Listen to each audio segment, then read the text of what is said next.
अब आप लोगों का एक्सरसाइज का पेज नंबर 19, इसका क्वेश्चन नंबर 2 है। हाइड्रोजन आयोडाइड का फॉर्मूला होता है HI। ठीक है। हाइड्रोजन आयोडाइड डिकम्पोजेस या ब्रेक डाउन, डिकम्पोज का मतलब होता है to form hydrogen and iodine, यानी कि हाइड्रोजन आयोडाइड जब डिकम्पोज हो रहा है या जब टूट रहा है तो वो क्या बना रहा है, हाइड्रोजन और आयोडीन बना रहा है। इसके दो प्रोडक्ट्स बनते हैं। अब ये जो आपका सेकंड क्वेश्चन है, इसमें आपको रिएक्शन गिवन नहीं है, तो यहाँ पे आपने रिएक्शन खुद लिखना है। तो जब आप रिएक्शन खुद लिखेंगे तो पहले स्टेटमेंट की जैसे ही आप रीडिंग करते हैं, जैसे कि हाइड्रोजन आयोडाइड, तो आप सोल्यूशन में लिखेंगे हाइड्रोजन आयोडाइड का, क्योंकि फार्मूला क्या है, HI।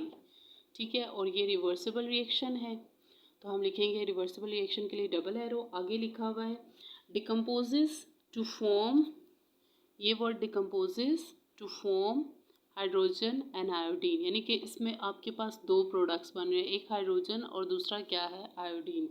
अब यहाँ पे हम लिखेंगे प्रोडक्ट्स की जगह लिखेंगे हाइड्रोजन और सेकंड प्रोडक्ट लिखेंगे आयोडीन। हाइड्रोजन का फार्मूला होता है H2, आयोडीन का फार्मूला होता है I2।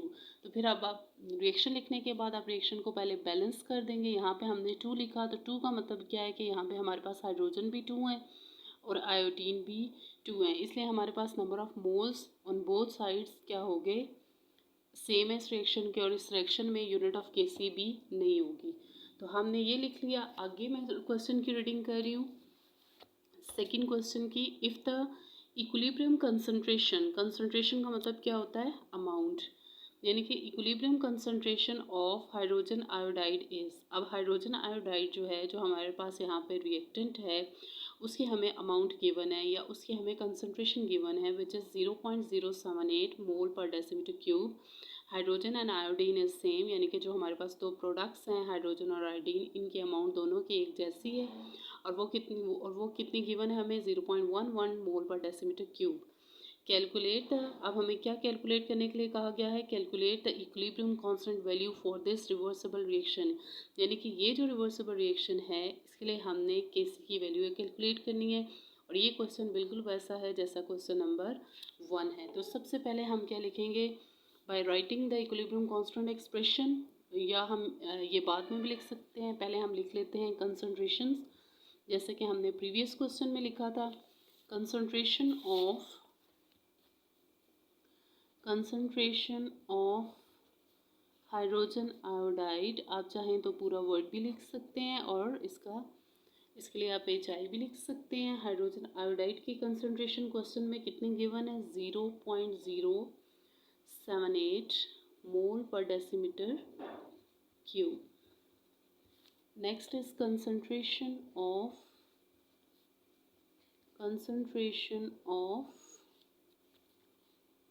हाइड्रोजन, जो कि हमें गिवन है 0.011 मोल पर डेसीमीटर क्यूब। उसके बाद हम लिखेंगे कंसंट्रेशन ऑफ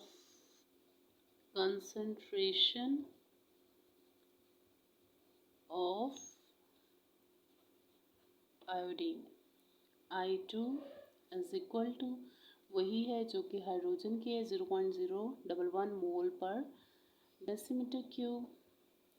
उसके बाद हम लोग लिखेंगे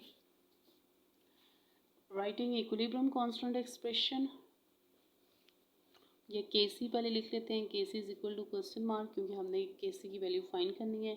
फिर राइटिंग इक्विलिब्रियम कांस्टेंट एक्सप्रेशन, या अकॉर्डिंग टू, राइटिंग की जगह आप ये भी लिख सकते हैं, इसको मैं रेज कर रही हूँ, according to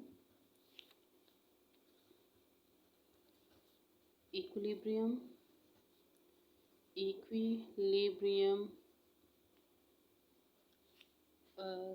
constant expression, according to equilibrium constant expression.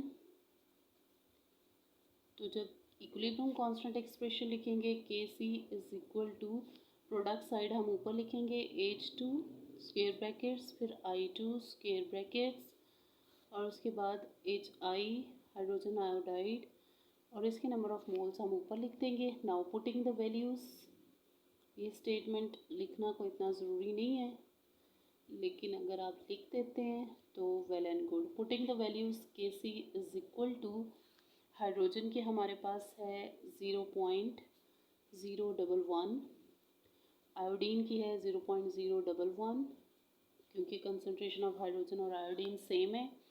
Hydrogen iodide है हमारे पास 0.078 का स्क्वायर लेना है हमने। उसके बाद आप कैलकुलेटर्स पे अपने ये सॉल्व कर सकते हैं।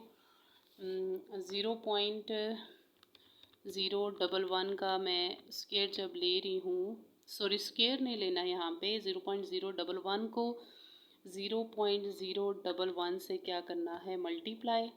तो हमारा आंसर जो मेरे कैलकुलेटर पे आ रहा है वो है 1.21 इंटू 10⁻⁻⁴। और उसके बाद हमारे पास है 0.078 का लेंगे हम स्क्वायर, 6.084 इंटू 10⁻⁻3। अब Kc इज इक्वल टू, ये जो आंसर आपका आया था 1.21 इंटू एक्सपोनेंशियल -4 को क्या करेंगे, 6.084 इंटू 10⁻⁻4 पे डिवाइड कर देंगे। तो डिवाइड करने के बाद हमारा आंसर आएगा